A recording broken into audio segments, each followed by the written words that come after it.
Welcome back, champions. Today, we explore the timeless Confucian ideal of selflessness, where you will learn how to embrace the greater good and transcend individual desires for the sake of community. By the end of this journey, you'll uncover how prioritizing others not only elevates your life, but also transforms those around you. In a world obsessed with self-interest, Confucianism offers a radically different path. A path that challenges us to move beyond the ego and place the well-being of others at the center of our actions. Confucius, the ancient sage whose teachings have guided generations, taught that we, as individuals, are but pieces of a greater whole. Our actions ripple out into the world, and we have a duty to serve the collective, to nurture the bonds that tie us together as a society. He once said, "The superior man is the one who can be content with what he has, who puts others before himself, and who is steadfast in his integrity." But how does this idea manifest in daily life? To live selflessly, we must first shift our mindset. We must train ourselves to recognize that the flourishing of others is our flourishing. The Confucian ideal is not one of sacrifice in the traditional sense, where we are left empty and drained, but one of elevation. By helping others, by contributing to the greater good, we elevate ourselves and align with something far greater than any fleeting personal gain could offer. This brings us to one of the central teachings of Confucianism, the belief that we are part of a larger societal structure. Our actions affect not just ourselves, but those around us, our families, our communities, and even our nations. Confucius taught that we must always keep this interconnectedness in mind when making decisions. Whether it's the way we treat a colleague or how we approach our responsibilities as leaders, we must always ask ourselves, does this decision help build the harmony of the community? Does it bring about the greater good, or is it purely self-serving? Let's step back and look at the history of Confucianism. For centuries, this philosophy has guided individuals toward cultivating virtuous lives. It isn't simply a moral guideline, but a map to living in harmony with the world. Confucius emphasized the importance of ren, benevolence, kindness, and humanity. In his view, selflessness was not just about charitable acts, it was about the very way we engage with the world around us. True selflessness, according to Confucius, is the embodiment of virtue in action, where personal desires are subdued in favor of the well-being of others. As Confucius said, "He who learns but does not think is lost. He who thinks but does not learn is in great danger." To understand Confucian selflessness, we must first understand ren. This concept is not simply a surface-level kindness or charity. It is a deep, internal practice that extends into every aspect of life. It requires us to look beyond our immediate needs and desires, and to cultivate empathy, understanding, and compassion. It calls us to think of others first, to view their well-being as our own. This is a challenging task, especially in a world where individualism often reigns supreme. It requires a constant effort to shift our mindset from "what can I get from this?" to "how can I serve?" It asks us to take the focus off ourselves and recognize that our purpose on this earth is not solely to accumulate wealth, status, or recognition, but to contribute meaningfully to the world and the people around us. Ren teaches us that the true path to fulfillment comes not from receiving, but from giving. Giving our time, our attention, our love, and our resources to others. What would happen if we embraced this philosophy in every aspect of our lives?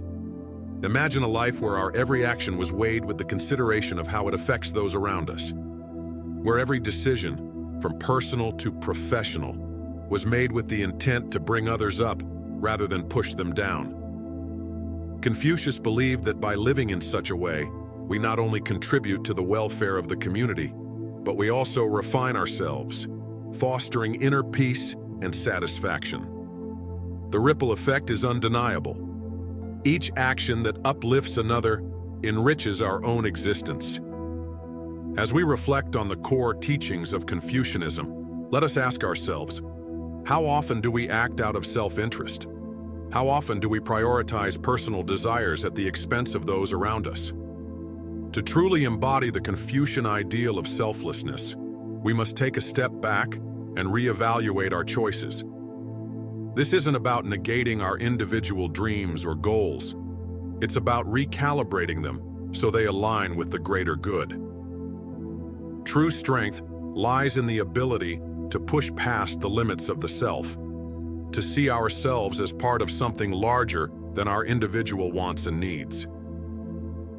Now let's explore the life of Confucius himself. Though born into humble beginnings, he dedicated his life to serving others through teaching. His mission was not to amass wealth or fame, but to cultivate a society based on moral integrity. He envisioned a world where leaders served with humility and where citizens engaged in selfless acts of kindness for the betterment of all. It's not just philosophy for the sake of thought. It's a call to action, a summons to become better, not just for ourselves, but for all who are within our reach. Through Confucius's life and work, we see that selflessness is not an abstract concept, but a tangible force for good. One of the most well-known passages from Confucius speaks directly to the need for selflessness in leadership. The master said, "If your heart is set on the way, you will be an emperor. If your heart is set on virtue, you will be a gentleman." Confucius taught that a leader is someone who first leads by example, who lives in a way that prioritizes the good of the people rather than their own ambitions. In this light, selflessness becomes the foundation of true leadership. It is not about power or control, but about service, compassion, and wisdom. In modern times, where individualism runs rampant and the pursuit of personal gain often trumps all else, Confucian selflessness offers a refreshing and revolutionary approach. To be selfless in today's world is to reject the constant drive for personal success at any cost. It is to understand that true success comes from the impact we have on others, from the lives we touch, and the communities we build. When we make our actions count for something greater than ourselves, we unlock a sense of purpose that transcends the fleeting rewards of the material world. Let us imagine a community built on the principles of Confucian selflessness. What would it look like? People would rise in the morning, not for their own benefit, but for the benefit of their family, their colleagues, and their neighbors. Leaders would make decisions with the intention of serving the people, and citizens would actively contribute to the well-being of those around them. In such a society, no one would feel isolated or abandoned. Everyone would understand that their purpose is to elevate the collective, to bring harmony and balance to the whole. Confucian selflessness is the key to unlocking this vision. When we live for the good of the whole, we are living in alignment with something much greater than ourselves. In the realm of leadership, this principle has the power to change the course of nations. Confucius believed that a leader should first serve the people, guiding them with wisdom and compassion. In fact, one of his most famous sayings was, "The master said, 'Is it not a pleasure, having learned something, to try it out at due intervals? Is it not a joy to have friends come from afar? Is it not gentlemanly not to take offense when others fail, to appreciate your abilities?'" Through this, Confucius highlights that the true leader's joy is in the service of others, in the impact their actions have on those they lead. But this selflessness does not come easily.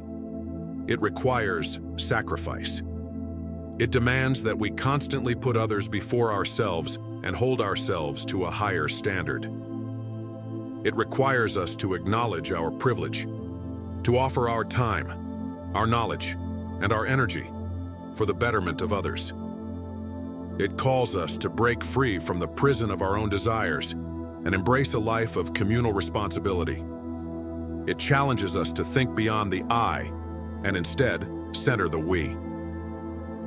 And what of the modern man? How does one apply the Confucian principle of selflessness in the hustle and bustle of today's fast-paced, individualistic society? The answer lies in the cultivation of virtues that Confucius taught. We must practice ren, showing kindness and compassion in our every action. We must live with li, understanding the importance of social harmony and respect for others. And we must cultivate yi, righteousness, doing what is morally right even when no one is watching. Living selflessly is not about becoming a martyr. It is about stepping into our roles as members of a greater whole, understanding that our worth is intertwined with the well-being of others. It is about choosing to create a ripple effect of positivity, kindness, and integrity that can change not just the lives of those around us, but also the trajectory of society itself. Now, as you reflect on the teachings of Confucius, I encourage you to ask yourself, how can you embody selflessness today?